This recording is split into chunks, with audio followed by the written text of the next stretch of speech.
Oi, pessoal, tudo bem?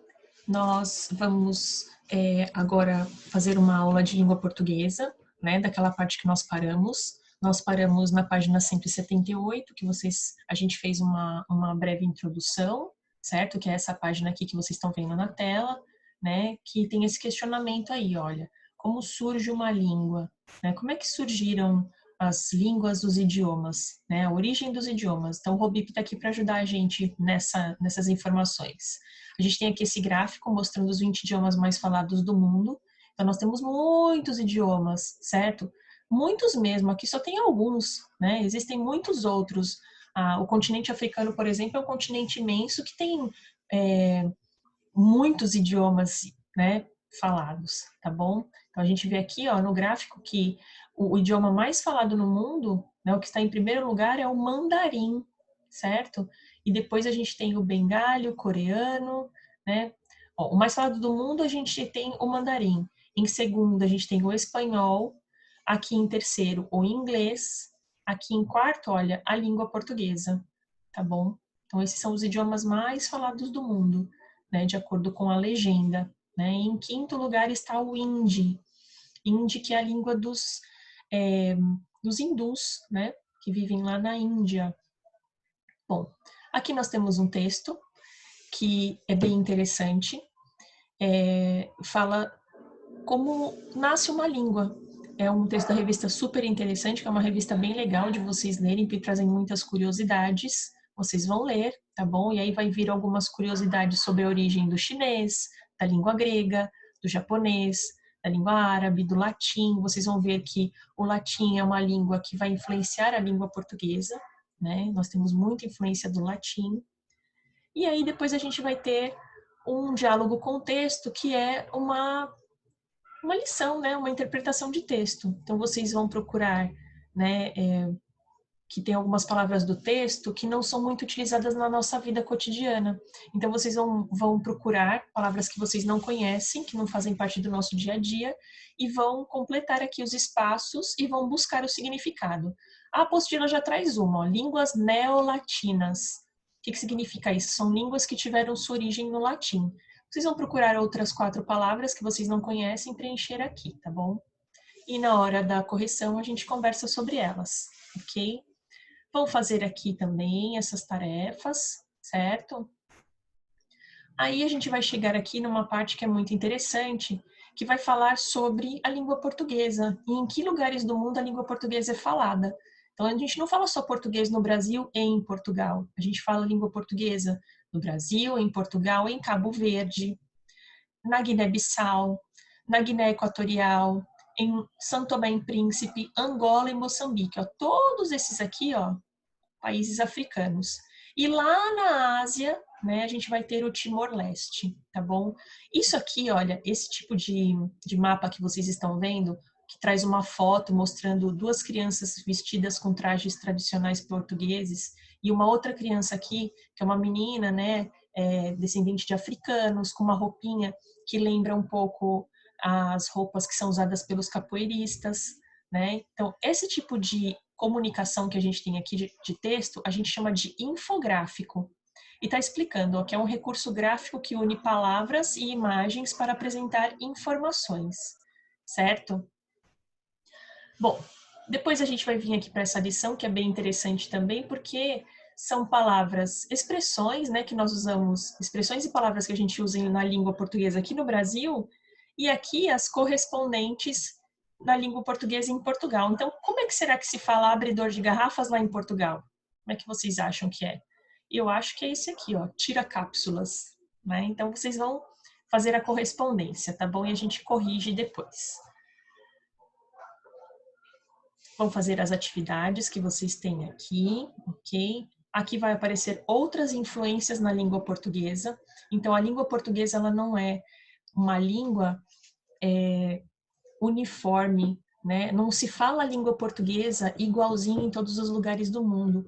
Aqui no Brasil, a gente fala a língua portuguesa de uma maneira, e lá em Portugal eles falam de outra. Vocês já pararam para pensar por quê que são diferentes? Bom, vou explicar um pouquinho do porquê.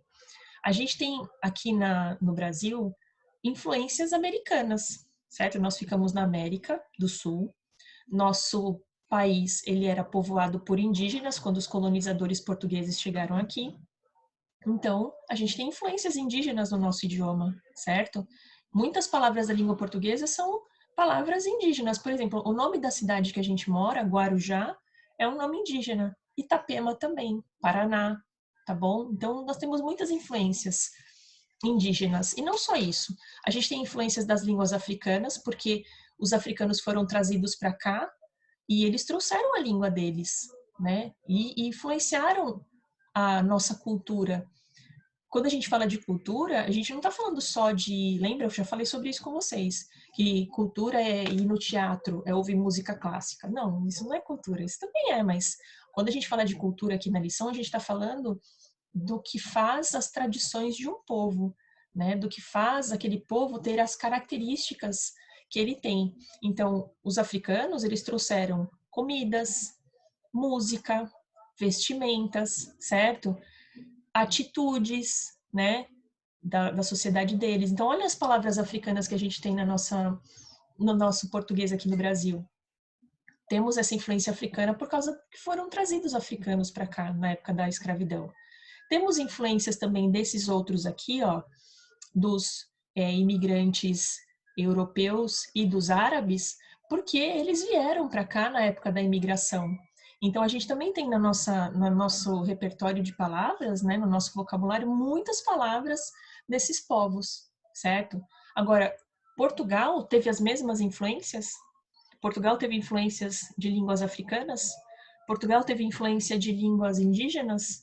Não, Portugal é um país que fica lá na Europa e ele é cercado de outros países europeus, né? Então, a França, a Inglaterra, a Espanha, certo? Então, as influências culturais portuguesas são muito diferentes das influências culturais brasileiras. Então, é daí que vem a nossa diferença de sotaque, certo? São diferenças culturais. Bom, e a gente chega aqui no final, né? Vocês vão fazer essa parte aqui da lição, escolher 2 palavras e utilizar numa única frase. E aqui, olha, no exercício número 5, a gente tem uma atividade bem interessante que vai falar sobre falamos como escrevemos, né? Então a gente tem aqui o diálogo de 2 crianças, 2 meninas conversando. E essa conversa aqui é falada, certo? É fala. Na fala, a gente usa muitos recursos. Olha lá como elas estão se comportando. Olha a mãozinha, olha a cara que elas estão fazendo. Então, quando a gente fala, a gente tem muitos recursos, gestos, expressões faciais, certo? Então, falar é muito diferente de escrever. Porque falar, eu só falo, né, gente? Eu abro a minha boca e saio falando. Então, se eu tô brava, eu vou falar com uma entonação diferente.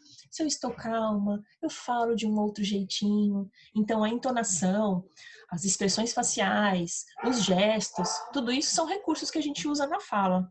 Agora, quando a gente vai escrever, não é a mesma coisa, porque na escrita eu não posso usar gesto, expressão facial, eu não tenho a entonação da minha voz. Na escrita, o meu recurso é sinais de pontuação, parágrafos, travessões, certo? Então, essa atividade aqui ela é bem interessante, porque aqui vai reproduzir exatamente como a menininha está dizendo, o que ela está falando. E o que vocês têm que fazer? Vocês vão ter que pintar, né, nesse balão, as palavras que ela repete muito e que são marcas da oralidade. Quando a gente fala de marcas da oralidade, a gente está falando dessas palavrinhas aqui, ó.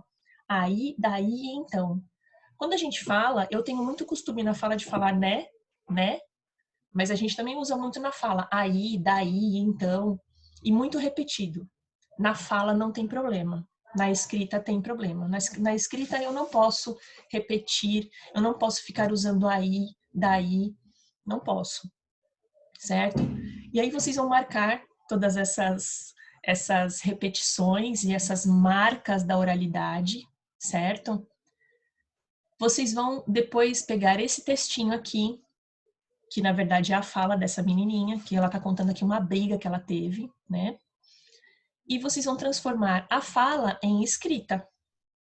E como é que se faz isso? Como é que se transforma fala em escrita? Você vai ter que utilizar parágrafo, sinais de pontuação adequados e evitar todas as marcas de oralidade. Não pode escrever aí, não pode escrever daí, nem então. Tem que escrever tudo direitinho para as pessoas compreenderem o que você quis dizer, certo? Então, olha só, essa é a nossa aula, ok? Nós vamos terminar por aqui e a gente se encontra na aula ao vivo, tá bom? Um beijo e façam a lição direitinho. Até mais.